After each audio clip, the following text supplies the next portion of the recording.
السلام عليكم ورحمة الله تعالى وبركاته. الحمد لله نحمده ونستعينه ونستغفره ونؤمن به ونتوكل عليه ونعوذ بالله من شرور أنفسنا ومن سيئات أعمالنا. من يهده الله فلا مضل له ومن يضلل فلا هادي له. ونشهد أن لا إله إلا الله وحده لا شريك له ونشهد أن سيدنا ونبينا ومولانا محمدا عبده ورسوله أرسله الله بالهدى بشيرا ونذيرا وداعيا إلى الله بإذنه وسراجا منيرا. صلى الله عليه وعلى آله وأصحابه وأتباعه وأطهاره وأهل بيته أجمعين وسلم تسليما كثيرا أما بعد. فقد قال الله تبارك وتعالى في القرآن العظيم بعد أعوذ بالله من الشيطان الرجيم بفضل بسم الله الرحمن الرحيم. ونبلوكم بالشر والخير فتنة وإلينا ترجعون. قال نبينا صلى الله عليه وسلم عجب للمؤمن إن أمره كله خير إن أصابه شر وشرا إلى آخر الحديث. وقال نبينا صلى الله عليه وسلم إنما الأعمال بالنيات وإنما لكل امرئ ما نوى كما قال عليه الصلاة والسلام. سبحانك لا علم لنا إلا ما علمتنا إنك أنت العليم الحكيم. ربي اشرح لي صدري ويسر لي أمري واحلل عقدة من لساني يفقهوا قولي. ربي زدني علما وارزقني فهما. ربي يسر ولا تعسر. ربي تمم بالخير وبك نستعين يا فتاح. إن أريد إلا الإصلاح ما استطعت وما توفيقي إلا بالله عليه توكلت إليه أنيب. நிறையுடைய வாழ்வழித்து நெடுநிலத்தை காப்பதற்கு வையகத்தை தந்தளித்த எல்லாமல் அல்லாஹ் ஒருவனுக்கே மாபெரும் புகழனைத்து உண்டாகட்டுமாக. சலாம் என்னும் கருணையும் சலாம் என்னும் ஈரேற்றம் அண்ணன் பெருமான் ரசூல் ஸல்லல்லாஹு அலைஹி வஸல்லம் அன்னவர்கள் மீதும் அன்னலாரை பின்பற்றி வழிவந்த உத்தம சத்திய சஹாபாக்கள், தாபியீன்கள், தபா தாபியீன்கள், சுகதாக்கள், நாதாக்கள், அவுலியாக்கள், உலகத்தில் வாழக்கூடிய ஆண்டோர்கள், சான்றோர்கள், முஸ்லீமான ஆண்பன் அனைவரும் மீதும் நல்லடியார்கள் மீதும் அல்லாஹ் ரப்புல் ஆலமீனுடைய பேருபகாரமும் நற்கருணையும் என்றென்றும் உண்டாகட்டுமாக ஆமீன் என்று பிரார்த்தித்தவனாக இஸ்லாத்தின் காணிக்கையான சலாத்தினை மீண்டும் பதில் எதிர்பார்த்த வண்ணம் தங்களுக்கு சமர்ப்பித்து ஜும்மா உரை ஆரம்பம் செய்கின்றேன். அஸ்ஸலாமு அலைக்கும் வரஹ்மத்துல்லாஹி வபரகாத்துஹு. கண்ணியமானவர்களே, அல்லாஹ் நல்லடியார்களே, அல்லாஹ்வுடைய அளப்பெரும் கிருபையினால் இந்த சஃபருடைய மாதத்தின் இறுதி ஜும்மாவிலே அமர்ந்திருக்கின்றோம். இன்ஷா அல்லாஹ் ஓரிரு நாட்களில் வையகத்துக்கே வானொலியாக உதித்த, வையகத்துக்கே வழிகாட்டியாக அமைந்த, அல்லாஹ்வால் நமக்கென்று ரசூலாகவும் தூதராகவும் அனுப்பப்பட்ட எம்பெருமான் ஸல்லல்லாஹு அலைஹி வஸல்லம் அவருடைய பிறந்த மாதமான ரபியுல் அவ்வலுடைய மாதம் நம்மவர்களை எதிர்நோக்கி கொண்டிருக்கின்றது. அந்த வரக்கூடிய காலங்களிலே நாம் முடிந்த அளவிற்கு எம்பெருமான் ஸல்லல்லாஹு அலைஹி வஸல்லம் மீது அதிகமான முறையிலே ஸலவாத்து ஓதி அவருடைய ஷஃபாத்தை பெற்று அவர்களுடன் ஜன்னத்தில் ஃபிர்தௌஸிலே பிரவேசிக்கக்கூடிய நற்பாக்கியசாலிகளாக வல்லோனாம் அல்லாஹ் நம் அனைவரையும் உலகத்தில் உண்டான முஸ்லீமான ஆண்பன் நிலையும் ஆக்கி தந்தருள்வானாக. அன்பானவர்களே, அல்லாஹ் வாழ்க்கையிலே மனிதர்களுக்கு சில விஷயங்களை தக்தீரிலே நிர்ணயித்திருக்கிறான் என்பது நாமெல்லாம் அறிந்த ஒன்றுதான். நம்முடைய ஈமானுடைய அடிப்படையே தக்தீரை நம்புவது. ஆமன்து பில்லாஹி வ மலாயிகத்தி என்று ஆரம்பிக்கக்கூடிய அந்த ஈமான் முஃபஸ்ஸலாக இருந்தாலும் சரி, ஈமான் முஜ்மலாக இருந்தாலும் சரி, அல்லாஹை கொண்டு ஈமான் கொண்டு, மறைவானவற்றை ஈமான் கொண்டு, கலா கதரை கொண்டு ஈமான் கொண்ட நல்லடியார்களாகத்தான் நாம் உலகத்தில் வாழ்ந்து கொண்டிருக்கிறோம் என்பதிலே எந்த ஒரு முஃமினாலும் மறக்க முடியாது, மறுக்க முடியாது. அப்படிப்பட்ட முஃமினாக மனிதராக வாழக்கூடிய நம்மவர்களுக்கு ஸல்லல்லாஹு அலைஹி வஸல்லம் அன்னவர்கள் கற்றுக் கொடுத்தது என்னவென்றால், வாழ்க்கை என்பது, வாழக்கூடிய இந்த வாழ்க்கை அல்லாஹ் கொடுத்திருக்கக்கூடிய ஒரு மாபெரும் நியமத்தாக இருக்கிறது என்பதை முதலில் நாம் அனைவரும் அறிய வேண்டும். இந்த வாழ்க்கை என்பது 2 சக்கரங்களை கொண்டு அமைந்திருக்கிறது என்பதை பெருமக்கள் சொல்வார்கள். ஒன்று, வாழ்க்கையில் வாழக்கூடிய இந்த காலகட்டங்களிலே அந்த 2 சக்கரங்கள் என்னவா இருக்கிறது என்றால், ஒன்று இன்பம், இரண்டாவது துன்பம். வாழ்க்கையிலே மனிதருக்கு இந்த இன்பமும் துன்பமும் மாறி மாறி வந்து கொண்டேதான் இருக்கின்றது. அப்படிப்பட்ட ஒரு சூழ்நிலையிலே வாழக்கூடிய இந்த காலகட்டங்களிலே நீங்கள் வாழ்க்கையை அழகா ஆக்கிக் கொள்ளுங்கள் என்பதாக ஸல்லல்லாஹு அலைஹி வஸல்லம் அன்னவர்கள் சொல்லி காட்டினார்கள். அது மட்டுமல்ல, இந்த வாழக்கூடிய இந்த காலகட்டங்களிலே நீங்கள் உலகத்திலே வாழ்வதற்கு காரணம், பிறந்ததற்கு காரணம், நாளை நீங்கள் வஃபாத்தானதற்கு பின்னால் உங்களை எல்லா வகையிலும் சிறந்தவர், அல்லாஹ்வுடைய அன்பை பெற்றவர் என்று சொல்லக்கூடிய அளவிற்கு உங்களுடைய வாழ்க்கையை நீங்கள் அமைத்து கொள்ளுங்கள் என்பதாகவும் நபி ஸல்லல்லாஹு அலைஹி வஸல்லம் அன்னவர்கள் நமக்கு சொல்லி தந்திருக்கின்றார்கள். அதன் அடிப்படையில் தான் ஒரு ஹதீஸிலே சொன்னார்கள் ஸல்லல்லாஹு அலைஹி வஸல்லம் அன்னவர்கள், ஒரு முஃமினை பற்றி நான் சந்தோஷப்படுகிறேன் என்று சொன்னார்கள். அது எந்த முஃமின் என்று சஹாபாக்கள் கேட்ட பொழுது ஸல்லல்லாஹு அலைஹி வஸல்லம் அன்னவர்கள், நபி பெருமான் ஸல்லல்லாஹு அலைஹி வஸல்லம் இந்த ஹதீஸிலே சொல்லி காட்டுகின்றார்கள், அஜபுன் லில் முஃமின் இன்ன அம்ரஹு குல்லஹு கைரா இன்ன அஸாபஹு ஹமிதல்லாஹ வ ஷக்கர வ இன் அஸாபஹு ஷர்ரா வ ஹமிதல்லாஹ வ ஸபர. இந்த இரண்டையை பற்றி நாம் சொன்னது போல் இன்பத்தையும் துன்பத்தையும் ஸல்லல்லாஹு அலைஹி வஸல்லம் அன்னவர்கள் இந்த ஹதீஸிலே சுட்டி காட்டினார்கள். ஒரு முஃமினுக்கு நான் பிரியப்படக்கூடிய முஃமின், சந்தோஷப்படக்கூடிய முஃமின் யாராக இருக்கிறார் என்று சொன்னால், அவர் வாழும் காலங்களிலே இன் அஸாபஹு, அவருக்கு நான் வாழக்கூடிய காலகட்டங்களில் எல்லாமே நலவாகத்தான் நடக்குகின்றது. அந்த நலவாக நடந்து கொண்டிருக்கக்கூடிய அந்த முஃமின் அல்லாஹ் கொடுத்திருக்கக்கூடிய நியமத்துக்கு நன்றி செலுத்தி அதை அதிகப்படியாக அல்லாஹ்விடமிருந்து பெறக்கூடிய ஒரு முஃமினை பற்றி நான் சந்தோஷப்படுகிறேன் என்று சொன்னார்கள். இரண்டாவது மனிதராய் பற்றி சொல்லும் பொழுது, அவருடைய வாழும் காலங்களில் கஷ்டங்கள், நஷ்டங்கள், துன்பங்கள், துயரங்கள் வந்து கொண்டிருந்தால் அந்த மனிதர், முஃமினான மனிதர், அல்லாஹ்விடத்தில் அந்த விஷயத்தை ஒப்படைத்து விட்டு ஸபர வ ஷக்கர, நன்றி செலுத்துவார், பொறுமையுடன் இருப்பார் என்பதை ஸல்லல்லாஹு அலைஹி வஸல்லம் அன்னவர்கள் இந்த முஃமின்களுடைய நம்மவர்களை பற்றி 2 தன்மைகளை, வாழ்க்கையுடைய அச்சாரமாக இருக்கக்கூடிய தன்னம்பிக்கையை நம்மவர்கள் வளர்த்து கொள்ள வேண்டும் என்பதை எம்பெருமான் ஸல்லல்லாஹு அலைஹி வஸல்லம் அன்னவர்கள் இந்த ஹதீஸின் ஷரீஃபின் மூலமாக நமக்கு தெளிவாக அருளினார்கள். கண்ணியமானவர்களே, அல்லாஹ்வின் நல்லடியார்களே, இதன் அடிப்படையிலே நாம் வாழக்கூடிய காலகட்டங்களிலே நம்முடைய வாழ்க்கையை பற்றி நம்மளே ரசிக்க வேண்டும் என்பதையும் உலகத்திற்கு உறக்க சொன்ன ஒரே தலைவர் மாண்புமிகு எம்பெருமான் ஸல்லல்லாஹு அலைஹி வஸல்லம் அன்னவர்கள் தான் என்பதை நிச்சயமாக நாமெல்லாம் உணர கடமைப்பட்டிருக்கின்றோம்.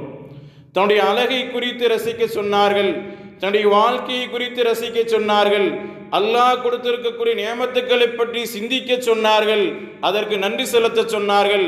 தன்னையே அலங்கரித்து ஒரு ரசிக்க வேண்டும் என்பதை உலகத்துக்கு உறக்க சொன்ன திருத்தூதர் ஸல்லல்லாஹு அலைஹி வஸல்லம் அன்னவர்கள் தான் என்பதை நான் நிச்சயமாக ஒரு காலமும் மறக்க முடியாது. அதனால்தான் ஸல்லல்லாஹு அலைஹி வஸல்லம் அன்னவர்கள் நமக்கு சொல்லி தந்தார்கள், கண்ணாடி முன்னாடி நின்று நின்று என்ன துவா ஓதுகின்றோம், அல்லாஹும்ம ஹஸ்ஸின் ஹுல்கி கமா ஹஸ்ஸன்த ஹல்கி. ரப்புல் ஆலமீனே, படைத்த இரட்சகனே, என்னுடைய குணத்தை அழகுபடுத்துவாயாக, என்னுடைய இந்த அண்ட சராசரத்தை எப்படி நீ அழகாக படைத்தாயோ, என்னுடைய உடலை எப்படி நீ படைத்தாயோ, அதே போல என்னுடைய குணத்தையும் நீ அழகாக எனக்கு ஆக்கிவிடு ரஹ்மானே என்று ஒவ்வொரு நேரமும் நீங்கள் அல்லாஹ்விடத்திலே துவா செய்யுங்கள் என்பதாக கற்றுக் கொடுத்தார்கள் ஸல்லல்லாஹு அலைஹி வஸல்லம் அன்னவர்கள். கண்ணியமானவர்களே, அல்லாஹ்விடார்களே, இதன் அடிப்படையில் இந்த துவாவிலும் ஒரு சிறப்பு அம்சம் என்னவாக இருக்கிறது என்று சொன்னால், மனிதன் அகத்தையும் அழகாக்கி கொள்ள வேண்டும், புறத்தையும் அது அழகாக்கி கொள்ள வேண்டும் என்பதைத்தான் ஸல்லல்லாஹு அலைஹி வஸல்லம் இந்த துவாவிலே நமக்கு கற்றுத் தந்திருக்கின்றார்கள். பொதுவாக வாழக்கூடிய காலகட்டங்களிலே நாம் நியமத்துக்களுக்கு அதிகமான முறையிலே அல்லாஹ்விடத்திலே நன்றி செலுத்த வேண்டும். இன்பமும் அல்லாஹ் ரப்பல் ஆலமீன் கொடுக்கக்கூடிய ஒரு சோதனை தான், துன்பமும் கொடுக்கும் அல்லாஹ் ரப்பல் ஆலமீன் ஒரு சோதனை தான் என்பதை நம்மவர்கள் நிச்சயமாக கணிக்க முடிகின்றது, கடைபிடிக்க முடிகின்றது. அதன் அடிப்படையில் தான் நாம் முதலில் வாசித்த ஆயத்திலே அல்லாஹ் சொல்கின்றான், வநபுலூக்கும் பில் கைரி வஷ்ஷர்ரி ஃபித்னா, வநபுலூக்கும் பிஷ்ஷர்ரி வல் கைரி ஃபித்னா சும்ம இலைனா துர்ஜஊன். நாம் உங்களை உலகத்திலே படைத்ததின் நோக்கம், படைத்து பரிபாலித்துக் கொண்டிருக்கூடிய இந்த காலகட்டத்திலே இன்பத்தை கொண்டும் சோதிப்போம், துன்பத்தை கொண்டும் சோதிப்போம். சும்ம இலைனா துர்ஜஊன், நீங்கள் என்பக்கமே மீளக்கூடியவர்களாக இருக்கிறீர்கள் என்பதை வல்ல ரஹ்மான் நமக்கு திருமறையிலே ஆணித்தரமாக சொல்கிறான் என்று சொன்னால், நாம் வாழக்கூடிய காலம் என்பது மிகப்பெரிய ஒரு நியமத்தாக இருக்கிறது. அந்த வாழக்கூடிய இந்த காலத்தை அழகான வாழ்க்கையாக நாம் ஆக்கிக்கொள்ள வேண்டும். ஏதோ மனம் சஞ்சலமாக இருக்கின்றது, மனம் பாரமாக இருக்கின்றது, உலகத்திலே இருந்து நம்மவர்கள் என்ன செய்ய போகிறோம் என்ற விரக்தியிலே கூட இன்றைய காலகட்டங்களிலே வாழக்கூடிய மனிதர்களை நாம் பார்க்கின்றோம். அல்லாஹ் ரப்பல் ஆலமீன் திருமறையிலே சொல்லும் பொழுது சில நபர்கள் இப்படி நினைக்குகின்றார்கள், வாழ்ந்து என்ன செய்ய வேண்டும், நாம் வாழ்வதற்கு இறந்துவிட்டால் நல்லாக இருக்கும் என்றெல்லாம் சில நபர்கள் சொல்வதை புலம்புவதை இந்த உலகத்தில் நாம் கேட்டுக்கொண்டுதான் இருக்குகின்றோம். அப்படிப்பட்ட மனிதர்களை பார்த்து அல்லாஹ் சொல்கின்றான், வலா தமூத்துன்ன, நீங்கள் இஹ்லாசுடன் மரணிக்க வேண்டும், அல்லாஹ்வுடைய பயத்திலே மரணிக்க வேண்டும் என்பது மட்டுமல்லாமல் ஒரு காலமும் நீங்கள் மௌத்தை ஆசைப்படாதீர்கள் என்று அல்லாஹ் சொல்கின்றான். வலா தமன்னவுல் மௌத்த, மௌத்தை நீங்கள் ஆசைப்படாதீர்கள். மௌத்தை நினைத்துதான் வாழ வேண்டுமே தவிர, மௌத்துக்கு பிறகுள்ள வாழ்க்கையை நினைத்துதான் வாழ வேண்டுமே தவிர, நீங்கள் வாழக்கூடிய காலங்களிலே மனம் விரக்தியாகி நீங்கள் மௌத்தை அல்லாஹ்விடத்திலே கேட்காதீர்கள். வலா தஸ்அலுல்லாஹுல் மௌத்த, அல்லாஹ்விடத்திலே நீங்கள் மௌத்தை கேட்காதீர்கள் என்று ஸல்லல்லாஹு அலைஹி வஸல்லம் அவர்கள் சொல்லிவிட்டு ஒரு இடத்திலே சொன்னார்கள், அல்லாஹ் ரப்பல் ஆலமீன் இந்த காலகட்டங்களிலே நமக்கு கொடுத்திருக்கக்கூடியது நீண்ட ஆயுள்தான். அந்த நீண்ட ஹயாத்தின் மூலமாக அல்லாஹ்விற்கு வழிபட்டு நடந்து அவன் கொடுத்திருக்கக்கூடிய நியமத்துகளுக்கு, மறைவான நியமத்துகளுக்கெல்லாம் நன்றி செலுத்தினாம் என்று சொன்னால்தான் நாம் ஈடேற்றம் பெறக்கூடியவர்களாக இருப்போம் என்பதிலே எந்தவித சந்தேகமில்லை. எனவே நீங்கள் உங்கள் வாழக்கூடிய இந்த காலகட்டங்களிலே அல்லாஹ்விடத்தில் அதிகமான முறையிலே ஆரோக்கியத்தை கேளுங்கள். ஸல்லல்லாஹுல் ஆஃபியா, ஆரோக்கியமான வாழ்க்கையை கேளுங்கள். அந்த ஆரோக்கியமான வாழ்க்கையின் மூலமாக நீங்கள் அல்லாஹ்வை அடிபணிந்து நடக்க வேண்டும் என்ற ஒரு நோக்கத்துடன் நீங்கள் வாழுங்கள். அப்படிப்பட்ட ஹயாத்தை நீங்கள் கேளுங்கள் என்பதாக அல்லாஹ் ரப்பல் ஆலமீன் ஸல்லல்லாஹு அலைஹி வஸல்லம் அவர்கள் நமக்கு சொல்லித் தருகின்றார்கள். கண்ணியமானவர்களே, அல்லாஹ்வினர்களே, இதன் அடிப்படையிலே நம்மவர்கள் பார்க்கும் பொழுது அல்லாஹ் கொடுத்திருக்கக்கூடிய மறைவான நியமத்துக்கள் நமக்கு உலகத்திலே நம்மளை எண்ணிலடங்காத அளவிற்குகின்றது. அல்லாஹ் நமக்கு கொடுத்திருக்கக்கூடிய நியமத்துக்கள் உலகத்தில் எண்ணிலடங்கான விஷயமாக இருக்குகின்றது. நபீனா தாவூத் அலைஹிஸ்ஸலாத்து வஸ்ஸலாம் அன்னவர்கள் அல்லாஹ்விடத்தில் கேட்டாங்களாம், அதுக்கு ஒரு நியமத்தை கல்லத்தி அஹ்வா, யா அல்லாஹ், அல்லாஹ்ட்ட கேட்குறாங்க தாவூத் அலைஹிஸ்ஸலாம், யா அல்லாஹ், நீ மறைவான நியமத்தை எனக்கு கொடுக்கிறேன்னு சொல்லியிருக்கியே, அந்த மறைவான நியமத்து என்ன என்பதை நீ எனக்கு அறிவித்து தந்தால் நன்றாக இருக்கும் யா அல்லாஹ் என்று நபீனா தாவூத் அலைஹிஸ்ஸலாத்து வஸ்ஸலாம் அன்னவர்கள் கேட்கின்றார்கள் அல்லாஹ்விடத்தில். அப்படி கேட்ட உடனே அல்லாஹ் ரப்பல் ஆலமீன் நபீனா தாவூத் அலைஹிஸ்ஸலாத்து வஸ்ஸலாம் அன்னவர்களை அழைத்து, நபியே, என்னுடைய அடியாரே, நீங்கள் இந்த கேள்வி என்னிடத்தில் கேட்குகின்றீர்கள், என்னுடைய மறைவான நியமத்து என்ன என்பதை நீங்கள் கேட்குகின்றீர்கள், அதை நான் சொல்லுகிறேன் உங்களுக்கு என்று அல்லாஹ் சொல்லும் பொழுது நபி தாவூத் அலைஹிஸ்ஸலாம் அன்னவர்களை பார்த்து அல்லாஹ் சொன்னான், தனஃபஸ், மூச்சு விடுங்கள் என்று நபீனா தாவூத் அலைஹிஸ்ஸலாத்து வஸ்ஸலாம் அன்னவர்களை பார்த்து அல்லாஹ் சொன்னான். நீங்கள் காலையிலிருந்து இரவு வரை, இரவிலிருந்து தூக்கத்தில் இருந்து விழிக்கும் வரை, நீங்கள் நடக்கும் போதும் உட்காரும் போதும் மற்ற வேலைகள் செய்யும் பொழுதும் வணக்க வழிபாடுகள் ஈடுபடும் பொழுதும் என்னென்ன விஷயங்கள் நீங்கள் உலகத்திலே செய்து கொண்டிருந்தாலும் நீங்கள் உழக்கூடிய ஒரு மூச்சுக்கு இந்த உலகத்தில் எந்த ஒரு விஷயம் பகரமாகாது. எனவே என்னுடைய மறைவான நியமத் என்பது உங்களுக்கு கொடுக்கப்பட்ட மூச்சுதான் என்று நபீனா தாவூத் அலைஹிஸ்ஸலாத்து வஸ்ஸலாம் அவர்களை பார்த்து அல்லாஹ் சொன்னான். மீண்டும் அந்த இடத்தில் அல்லாஹ் சொல்கின்றான், நான் இந்த மூச்சை விட முடியாமல் உங்களை ஆக்கிவிட்டால் நீங்கள் ஒன்றுமே செய்ய முடியாது. இன்னைக்கு நம்மவர்கள் பல இடங்களில் பார்க்கின்றோம், எதிர்பாராத மரணங்கள் எல்லாம் வருகின்றது. நல்லபடியாக இருந்தார், திடீரென்று மூச்சு விட முடியலன்னு சொல்லி மருத்துவமனைக்கு செல்கிறார், சென்ற உடனே வஃபாத் ஆகிறார் என்ற நியூஸ்கள் எல்லாம் நமக்கு பார்க்கின்றோம். அது எல்லா இடங்களிலும் நடந்து கொண்டிருக்கிறது, அந்த தக்தீரின்படி நடந்து கொண்டிருக்கிறது.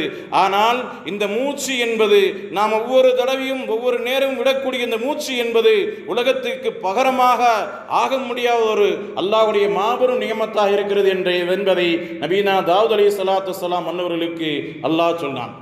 இதை பற்றி யஹ்யா உலூமுத்தீனுடைய கிதாபில் இமாம் கஸாலி ரஹ்மத்துல்லாஹி அலைஹி எழுதுகின்றார்கள். இந்த மூச்சு என்ற ஒரு தலைப்பிலே ஒரு பாடத்தை எழுதியிருக்கின்றார்கள். இந்த மூச்சு என்று இந்த மூச்சின் மூலமாக அல்லாஹ் நமக்கு என்ன பலன்களை கொடுக்கின்றான் என்ற ஒரு பாடத்தை எழுதும் பொழுது ஆரம்ப வார்த்தையில் இமாம் கஸாலி ரஹ்மத்துல்லாஹி அலைஹி சொல்கின்றார்கள், அந்நஃபசு நஃபீஸா, அந்நஃபசு மூச்சு என்பது நஃபீஸா, ஒரு மாணிக்கம் என்று சொல்கின்றார்கள். மாணிக்கம் மரகதம் என்றால் என்ன? அல்லாஹ் கொடுத்திருக்கக்கூடிய மிகப்பெரிய ஒரு நியமத் என்பதைத்தான் இந்த இடத்திலே கஸாலி ரஹ்மத்துல்லாஹி அவர்கள் வலியுறுத்தி நமக்கு எழுதி தந்திருக்கின்றார்கள். கண்ணியமானவர்கள், அல்லாஹ்வுடையார்களே, இதன் அடிப்படையில் நாம் வாழும் காலகட்டங்களிலே அல்லாஹ் என்னென்ன மறைவான் நியமத்துக்களை கொடுத்திருக்கின்றானோ அத்தனைக்குமே நாம் நன்றி செலுத்தவர்களாக ஆக வேண்டும் என்பதைத்தான் அல்லாஹ் விருப்பப்படுகின்றான். இன்றைய காலகட்டங்களிலே இறைவன் கொடுத்திருக்க நியமத்துக்களுக்கு நாம் எத்தனை பேர் மனமாற நன்றி செலுத்திக் கொண்டிருக்கின்றோம்? நாம் நினைத்துக் கொண்டிருக்கிறோம் ஏதோ அல்லாஹ் நம்மவர்களை பணக்காரன் ஆக்கியிருக்கின்றான், செல்வந்தராக ஆக்கியிருக்கின்றான், அல்லது ஏதேனும் ஒரு விஷயங்கள் ஈடுபடக்கூடிய மிகப்பெரிய ஒரு பொறுப்புதாரிகளாக ஆக்கியிருக்கின்றான், மக்களுக்கு ஹிதாயத்தை கிடைப்பதற்கு ஒரு காரணமாக ஆக்கியிருக்கிறான் என்றெல்லாம் நாம் நினைத்து கொண்டு இருக்கக்கூடிய ஒரு சூழலே வாழ்ந்து கொண்டிருக்கின்றோம். ஆனால் இந்த நேரத்தில் நாம் சிந்திக்க கடமைப்பட்டிருக்கின்றோம். அல்லாஹ் சொல்கின்றான், நான் கொடுத்திருக்க நியமத்துக்களுக்கு உங்களுக்கு இன்பமும் ஒரு சோதனை தான், துன்பமும் ஒரு சோதனை தான்.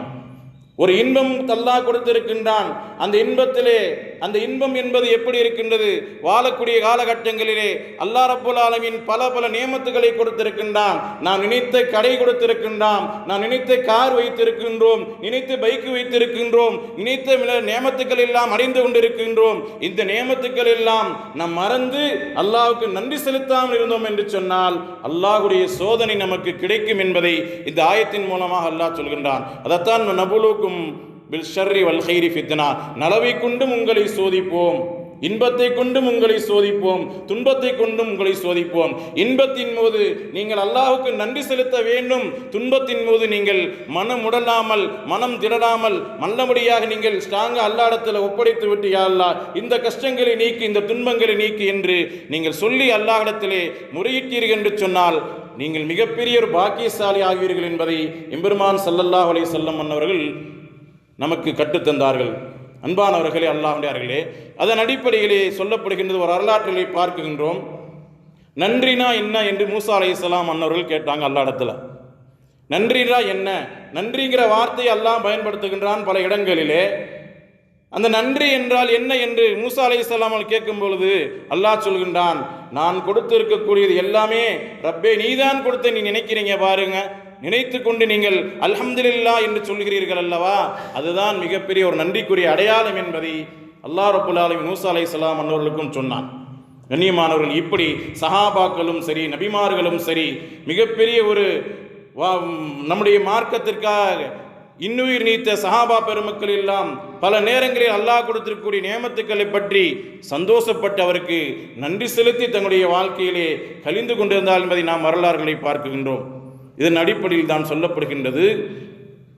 திருமறையில் இன்னொரு வசனம் வருகின்றது, நமக்கெல்லாம் தெரிந்த ஒரு சூரா தான், சூரா பக்ராவிலே வல நபுலு வண்ணக்கும் பிஷர்ரி வல நபுலு வண்ணக்கும், அல்லாஹ் உங்களை சோதிப்பான், எல்லா விஷயங்களை கொண்டு சோதிப்பான். அதில் வரிசையாக வரக்கூடிய ஆயத்தில் வரிசையாக வருது, வனகஸிம் மினல் அம்வாலி வல் அன்ஃபுஸி வஸ்ஸமராத், உங்களுக்கு நியமத்துகளை கொடுத்தும் சோதிப்போம் எடுத்தும் சோதிப்போம், உங்களிடம் இருக்கக்கூடிய குழந்தைகளை மரணிக்க செய்து உங்களிடம் இருக்கக்கூடிய ஆயுள் காலங்களை சுருக்கி வைத்து எல்லாம் சோதிப்போம். அதற்கெல்லாம் நீங்கள் எப்படி இருக்க வேண்டும்? பொறுமையுடன் இருங்கள். வபஷ்ஷிரி ஸாபிரீன், பொறுமையை கடைபிடிங்கள் என்று அல்லாஹ் ரப்புல் ஆலமீன் அருமையாக சொல்கின்றான். கண்ணியமானவர்கள் அல்லாஹ்வுடையார்களே, நாம் வாழக்கூடிய இந்த காலம் என்பது, வாழ்க்கை என்பது அழுப்பத்தட்டால் இருக்க வேண்டும் என்று சொன்னால் அல்லாஹ் கொடுத்திருக்கக்கூடிய நியமத்துக்களை நல்ல முறையிலே பயன்படுத்தி அதற்கு சுக்குர் செய்ய வேண்டும். அந்த சுக்குர் தான் மிகப்பெரிய ஒரு பரக்கத்தான வாழ்க்கைக்கு நமக்கு ஒரு அச்சாரமாக அமையும் என்பது சஹாபா பெருமக்களும் எம்பெருமான் ஸல்லல்லாஹு அலைஹி வஸல்லம் வாழ்ந்த ஒரு வழிமுறை என்பதை நாம் நிச்சயமாக யாராலும் மறக்க முடியாது. அதன் அடிப்படையில் தான் ஒரு வரலாறில் இன்னொரு விஷயம் வருகின்றது. நபி பெருமான் ஸல்லல்லாஹு அலைஹி வஸல்லமுடைய ஒட்டகம் காணாமல் போனது. சுரிகத்து நாக்கத்து ரசூலுல்லாஹி ஸல்லல்லாஹு அலைஹி வஸல்லம், அல்லாஹ்வுடைய இறைத்தூதர் நபி என்று பார்க்காமே அந்த நபியுடைய ஒட்டகத்தை கூட காணாமல் போய் தூக்கிட்டு போயிட்டாரு திருடர். அப்போ சஹாபாக்கள் எல்லாம் வந்து சொல்கிறாங்க, ஒரு நேரம் வருகின்றது, அந்த நேரத்தில் எம்பெருமான் ஸல்லல்லாஹு அலைஹி வஸல்லம் வெளியே போகக்கூடிய ஒரு சூழல், வரக்கூடிய நேரத்தில் உங்களுடைய ஒட்டகங்கள் எல்லாம் காணாமல் போச்சு யார ரசூலல்லாஹ், யாரோ திருடிட்டு போயிட்டாங்கன்னு சொல்கிறாங்க. அப்போ ஸல்லல்லாஹு அலைஹி வஸல்லம் என்ன சொன்னாங்க, லஇர்ரத்தனி அல்லாஹு லஷ்குரன்னக், அல்லாஹ் எனக்கு இந்த காணாமல் போன ஒட்டகத்தை கொடுத்தால் நான் அல்லாஹ்வுக்கு நன்றியுடையவனாக இருப்பேன் என்று சொன்னார்கள் என்பது வரலாறுகளை பார்க்கின்றோம். கடைசி நேரத்திலே அந்த ஒட்டகம் கிடைத்தது. கிடைத்தவுடனே சஹாபாக்கள் எல்லாம் ஸல்லல்லாஹு அலைஹி வஸல்லம் இடத்திலே கேட்கின்றார்கள், யா ரசூலுல்லாஹ், நீங்கள் ஏதேனும் ஒரு பொருள் நியமத்து உங்களிடமிருந்து காணாமல் போய் அது கிடைத்து விட்டால் நீங்கள் ஒரு நாள் நோன்பு வைப்பீர்கள் அல்லது தொழுகை தொழுவீர்கள், அல்லாஹ்வுக்கு நன்றி செல்வீர்கள், இப்படியெல்லாம் இல்லாமல் இன்றைய தினம் நீங்கள் இப்படி இருக்கின்றீர்கள் என்று சஹாபாக்கள் கேட்ட பொழுது ஸல்லல்லாஹு அலைஹி வஸல்லம் சொன்னார்கள், நான் முதலிலே சொன்னேன் அல்லவா, நான் என்னுடைய ஒட்டகம் காணாமல் போனது, என்னுடைய பொருள் காணாமல் போனது, என்னுடைய பொருள் காணாமல் போன பொருளை, என்னுடைய காணாமல் போன நியமத்தை அல்லாஹ் கொடுத்தால் நான் நன்றி செலுத்துவேன், நன்றியுடைய நான் அடியானாக இருப்பேன் என்று சொன்னதை நீங்கள் சொன்னேன் அல்லவா, அதை நீங்கள் கவனிக்கவில்லை. ஒவ்வொரு ஷுக்கூர், அதுதான் நன்றி, அல்லாஹ் கொடுத்த நியமத்துக்கு நன்றி செலுத்தல் என்பதை ஸல்லல்லாஹு அலைஹி வஸல்லம் அவர்கள் அருமையாக சொல்லி காட்டினார்கள். கண்ணியமானவர்களே, அல்லாஹ்வுடையார்களே, இதன் அடிப்படையிலே நாம் பல வரலாறுகளில் நாம் பார்க்கின்றோம். அல்லாஹ் கொடுத்திருக்கக்கூடிய இந்த நியமத்து என்பது, வாய்ப்பு என்பது, வாழ்க்கையில் நமக்கு அல்லாஹ் வாய்ப்புகள், பல நல்ல வாய்ப்புகளை கொடுக்கிறார் என்று சொன்னால் அந்த நல்ல வாய்ப்புகளை யாரெல்லாம் நல்ல முறையில் பயன்படுத்தி அல்லாஹ்வுடைய பொருத்தத்தை பெறுகின்றார்களோ அவர்கள்தான் மிகப்பெரிய ஒரு பலசாலி என்பதையும் ஸல்லல்லாஹு அலைஹி வஸல்லம் அவர்கள் ஒரு இடத்திலே சொல்லி காட்டினார்கள். இதன் அடிப்படையில் பார்க்கின்றோம். ஒரு வரலாறு வருகின்றது. நம்முடைய இஸ்லாத்துடைய ஹதீஸ் கலையிலேயே சிறந்த மாமேதை ஒருவர் இருக்கின்றார்கள். அவர்கள் முன்னிலையிலே வருகின்றார்கள். ஜாஃபர் சாதிக் என்று சொல்லக்கூடிய நபி ஸல்லல்லாஹு அலைஹி வஸல்லம் உடைய பேர குழந்தை, அவங்க வீட்டுக்கு ஒரு நபர் வருகின்றார். வந்து அவருடைய வீட்டு வாசலில் கதவை தட்டுறார். கதவை தட்டுன உடனே யார் பாருங்கள் என்று சொல்கிறார்கள் ஜாஃபர் சாதிக் ரஹ்மத்துல்லாஹி அலைஹி. அவங்க சொல்லும் பொழுது ஒருவர் வந்திருக்கிறார், கதவை திறங்க பார்க்கலான்னு சொன்னோடனே நேராக வந்தாங்க. அவங்க யாருன்னு சொன்னால் அபூ சுஃபியான் ரஹ்மத்துல்லாஹி அலைஹி. இன்றைக்கி ஹதீஸ் கலையில், குர்ஆனுடைய தஃப்சீரில் நமக்கு பல விளக்கங்களையும் நல்ல பல விஷயங்களையும் எடுத்துரைத்த மகான் சுஃபியானி சௌர் ரஹ்மத்துல்லாஹி அலைஹி அவர்கள் வருகின்றார்கள். அவர்கள் கதவை தட்டுகின்றார்கள். கதவை தட்ட உடனே திறங்கள் என்று சொல்லி இமாம் ஜாஃபர் சாதிக் ரஹ்மத்துல்லாஹி அலைஹி அமர சொல்கின்றார்கள்.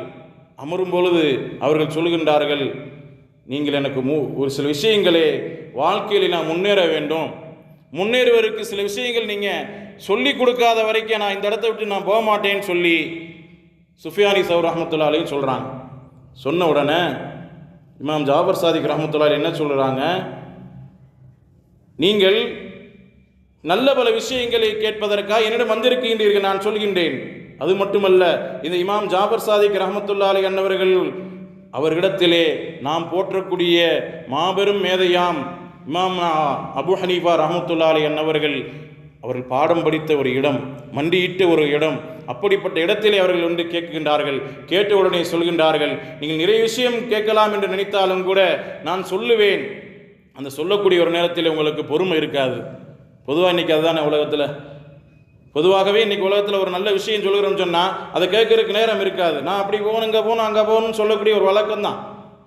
ஆனால் இமாம் ஜாஃபர் சாதிக் ரஹ்மத்துல்லாஹி அலைஹி அவர்கள் சுஃபியானி சௌரி அவர்களை உள்ளே அழைத்து நீங்கள் உட்காருங்கன்னு சொன்னோன்னா உட்காரக்கு தயங்கினாங்க. இல்லை பரவாயில்ல நீங்கள் அமருங்கன்னு சொன்னாங்க. அவங்க உட்கார்ந்தவொன்னே சொல்லிட்டு சொல்கிறாங்க, நீங்கள் ஒரு எனக்கு ஒரு சில வாழ்க்கையில் நான் முன்னேறதுக்கு ஒரு காரணமாகக்கூடிய விஷயங்களை சொன்னீங்கன்னு சொன்னால் நான் அதை கேட்டுட்டு போகிறதுக்கு தான் வந்திருக்கேன்னு சொன்னாங்க. நீங்கள் அதை சொல்லலைன்னா இந்த இடத்த விட்டு நான் போக மாட்டேன்னு சொல்லி சொன்னாங்க. சுஃபியானி சௌரி ரஹ்மத்துல்லாஹி அலைஹி. அப்போ சொல்லும் பொழுது இமாம் ஜாபர் சாதிக் ரஹ்மத்துல்லாஹி அலைஹி சொன்னாங்க, அமருங்கள், சொல்கின்றேன், ஒரு 3 விஷயத்தை மட்டும் உங்களுக்கு நான் சொல்கிறேன். ஒரு 3 விஷயத்தை மட்டும் நான் உங்களுக்கு சொல்கிறேன். அந்த விஷயத்தை உங்களுடைய வாழ்க்கையை பற்றி பிடித்து கொண்டீர்கள் என்று சொன்னால் நீங்கள் போகுமிடமெல்லாம் சிறப்பாக இருப்பீர்கள், போகுமிடமெல்லாம் கண்ணியமாக இருப்பீர்கள், போகுமிடமெல்லாம் உங்களுக்கு நல்ல ஒரு வரவேற்பு இருக்கும் என்பதை சுஃபியானி சௌரி ரஹ்மத்துல்லாஹி அலைஹி அவர்களுக்கு இமாம் ஜாபர் சாதிக் ரஹ்மத்துல்லாஹி அலைஹி சொல்கிறாங்க. அந்த 3 விஷயம் என்ன என்பதை எதிர்பார்த்தவங்க சொல்லும் பொழுது முதல் விஷயம் சொல்கின்றாங்க, இதா அன்அமக அல்லாஹு நிஅமா, அல்லாஹ் உனக்கு என்று ஒரு நியமத்தை கொடுத்திருக்கின்றான். ஃபகாமஹா வ தமாஹா, நீங்கள் அந்த நியமத்தை நீங்கள் உங்களுக்கு நிலைத்திருக்க வேண்டும், அந்த நியமத்தை உங்களுக்கு கிடைத்து கொண்டே இருக்க வேண்டும், அதன் மூலமாக நீங்கள் பயனடைய வேண்டும் என்று நினைத்து கொண்டிருக்கின்றீர்களா? அப்படி நினைத்து கொண்டிருக்கிறீர்கள் என்று சொன்னால் ஃபக்ஸிரு, நீங்கள் என்ன செய்யணும்? அதிகமான முறையிலே அல்ஹம்துலில்லாஹ் ஃபக்ஸிரு பிஷ்ஷுக்ரி வஸனா, நன்றியுடனும் இருங்கள், அல்லாஹ்வுக்கு அதிகமாக நீங்கள் ஷுக்ர் செய்யுங்கள் என்பதை சுஃபியான் சௌரி ரஹ்மத்துல்லாஹி அலைஹி சொல்லிக் கொடுத்தாங்க. நாம் இன்னைக்கு நிறைய பேர் என்ன நினைக்கிறோம்? நாம் நினைத்ததெல்லாம் நடக்க மாட்டேங்குது, நாம் அப்படி வியாபாரங்களிலே தொழில்துறைகளிலே முன்னேற முடியாத ஒரு சூழல், கடன்களால் தவித்துக் கொண்டிருக்கின்றோம் என்றெல்லாம் நம்மர்கள் புலம்பக்கூடிய நபர்களாக நம்ம இருக்கக்கூடிய இந்த சூழ்நிலையிலே இமாம் சுஃபியான் ரஹ்மத்துல்லாஹி அலைஹி அவர்களுக்கு ஜாபர் சாதிக் ரஹ்மத்துல்லாஹி அலைஹி சொன்ன இந்த ஒரு விஷயத்தை நாம் கடைபிடித்தோம் என்று சொன்னால் நிச்சயமாக வாழ்க்கையிலே ஜெயிப்போம். அதில் தான் முதல்ல அல்லாஹ் உனக்கு கொடுத்த நியமத்துக்கு நீ அதிகமாக நன்றி செலுத்து அப்படின்னு சொன்னாங்க. அது நிலைச்சிருக்கணும்னா அல்லாஹ் கொடுத்துருக்க நியமத்து நிலைச்சிருந்து நீ அதன் மூலம் பயனடைன்னு சொன்னால் அல்லாஹ்வுக்கு நன்றி செய்தினா அது உன்னிடத்து தங்கிக்கிட்டே இருக்குன்னு சொன்னாங்க. இரண்டாவது விஷயத்தை சொன்னாங்க, இதஸ்தபதாத் ரிஸ்க் ஃபக்ஸிரு பில் இஸ்திக்ஃபார், உனக்கு உணவு நெருக்கடி, ரிஸ்க்கு, இரண நெருக்கடி, தொழில் நெருக்கடி, போட்டிகள், பொறாமைகள் எல்லாம் உன்னை சூழ்ந்து கொண்டு இதனால் நீ மனதை விரக்தி அடையக்கூடிய ஒரு சூழ்நிலை ஏற்பட்டால் ஃபக்ஸிரு பில் இஸ்திக்ஃபார், அப்பொழுது நீ என்ன செய்யணும்? இஸ்திக்ஃபார் அதிகமான முறையில் ஓது. அஸ்தக்ஃபிருல்லாஹ் சொல்லிக்கிட்டே இரு. எந்த அளவுக்கு நீங்கள் அஸ்தக்ஃபிருல்லாஹ் சொல்லுகிறீர்களோ அந்த அளவிற்கு அல்லாஹ் ரப்பல் ஆலமீன் உங்களுடைய பாவங்களை மன்னித்து உங்களுடைய தேவைகள் நிறைவேற்றுகிறான் என்பதையெல்லாம் நாம் ஹதீஸ் ஷரீஃபிலே பார்க்கின்றோம். அன்பானவர்கள், அல்லாஹ்வுடையார்களே, மூன்றாவது விஷயத்தை சொன்னார்கள், மிகப்பெரிய ஒரு விஷயம், இது நமக்கெல்லாம் வாழ்க்கையில் எல்லா காலங்களிலும் எல்லா நேரங்களிலும் பயன்படக்கூடிய விஷயம். மூன்றாவது விஷயம் சொன்னாங்க, இதா ஹஸபக அம்ரும் மின் சுல்தானிஹி அவ் கைரிஹி, உங்களுக்கு உங்களுடைய வாழ்க்கையிலே உங்களுடைய சுல்தான் என்று சொன்னால் அதிகாரத்தில் இருக்கக்கூடியவர்கள், ஆட்சி அதிகாரத்தில் இருக்கக்கூடியவர்கள், அதிகாரத்தில் இருக்கக்கூடிய அந்த மக்களுக்கு மத்தியில் நீங்கள் செல்லக்கூடிய ஒரு சூழல் ஏற்பட்டால், அல்லது உங்களிடம் இருக்கக்கூடியவர்கள் மூலமாக ஏதேனும் ஒரு தொல்லைகள், தொந்தரவுகள் உங்களுடைய வாழ்க்கையில் ஏற்பட்டால் ஃபக்ஸிரு லா ஹவ்ல வலா குவத்த இல்லா பில்லாஹ், அதிகமான முறையில் நீங்கள் லா ஹவ்ல வலா குவத்த இல்லா பில்லாங்கிறத நீங்கள் ஓதிக்குங்க. நீங்கள் ஓதிக்கிட்டேன்னு சொன்னால் அந்த யாரெல்லாம் உங்களை எதிர்க்கின்றாரோ, யாரெல்லாம் உங்களை எதிரியாக நினைக்கின்றார்களோ, யாரின் மூலமாக உங்களுக்கு துன்பம் ஏற்பட்டு கொண்டிருக்கின்றதோ அந்த நபர் வீழ்ந்து விடுவார், நீங்கள் வாழ்க்கையில் உயர்ந்து விடுவீர்கள் என்பதாக சுஃபியானி சௌரி ரஹ்மத்துல்லாஹி அலைஹி அவர்களுக்கு இமாம் ஜாபர் சாதிக் ரஹ்மத்துல்லாஹி அலைஹி இந்த 3 விஷயங்களை கற்றுக் கொடுத்தார்கள். இந்த 3 விஷயங்களும் மிகப்பெரிய ஒரு முத்தான விஷயமாக நமக்கு வாழ்க்கையில் அமைய வேண்டும் என்று சொன்னால் நாம் கடைபிடித்து ஆக வேண்டும். எல்லா நிலையிலுமே அல்லாஹ் கொடுத்திருக்கக்கூடிய நியமத்துக்கு நன்றி செலுத்தணும், அல்ஹம்துலில்லாஹ் சொல்லணும். ஒரு அல்ஹம்துலில்லாஹ் சொல்வதற்கு எவ்வளவு நேரம் ஆகிறது? நாம் எங்கேயும் போனோம், ஒரு மரியாதை கிடைத்தது, அப்ப நீங்க சொல்லுங்க அல்ஹம்துலில்லாஹ். எங்கேயும் சென்றோம், ஏதேனும் நம்மளை அறியாமல் ஒரு விஷயம் நமக்கு அல்லாஹ்வின் புறத்திலிருந்து நல்ல ஒரு பரக்கத் கிடைத்தது என்று சொன்னால் அப்பொழுது நீங்கள் அல்ஹம்துலில்லாஹ் சொல்லுங்கள். இப்படி நீங்கள் அல்ஹம்துலில்லாஹ் என்ற வார்த்தையும் அஸ்தக்ஃபிருல்லாஹ் என்ற வார்த்தையும் லா ஹவ்ல வலா குவத்த இல்லா பில்லாஹ் என்கிற வார்த்தையும் நீங்கள் உங்களுடைய வாழ்க்கையிலே தொடர்ச்சியான முறையிலே சொல்லிக்கொண்டே இருங்கள். எல்லோருமே உங்களுக்கு மண்டியிடக்கூடிய சூழ்நிலை நீங்கள் பார்ப்பீர்கள், உங்களுடைய வாழ்க்கையை கடைபிடிங்கள் என்பதாக சுஃபியானி சௌரி ரஹ்மத்துல்லாஹி அலைஹி அவர்களுக்கு இமாம் ஜாபர் சாதிக் ரஹ்மத்துல்லாஹி அலைஹி கற்றுக் கொடுத்தார்கள். அதனுடைய அடிப்படையில் தான் இன்றைய காலம் நாம் மிகவும் இந்த 3 விஷயங்களை அவசியமான முறையிலே நம்முடைய வாழ்க்கையை பற்றி பிடித்தோம் என்று சொன்னால் அல்லாஹ்வுடைய நியமத்துக்கு நன்றி செலுத்தி அல்லாஹ்வுடைய அதிகமான முறையில் பாவ மன்னிப்பு கேட்டு யாரெல்லாம் நமக்கு தொந்தரவு கொடுக்கின்றார்களோ அவர்களுக்கு மூலமாக அந்த தொந்தரவு நமக்கு நீங்க வேண்டும் அப்படிங்கிற அடிப்படையில் இந்த நமக்கெல்லாம் தெரிந்த அந்த 3ஆம் கலிமா சொல்லக்கூடிய லா ஹவ்ல வலா குவத்த இல்லா பில்லாஹ் இதை ஓதணும் சொன்னா உங்களுடைய வாழ்க்கை மிகப்பெரிய ஒரு வெற்றி பாதையை நோக்கி செல்லும் என்பதை ஸல்லல்லாஹு அலைஹி வஸல்லம் அவர்கள் மூலமாக நமக்கு அருளப்பட்டது.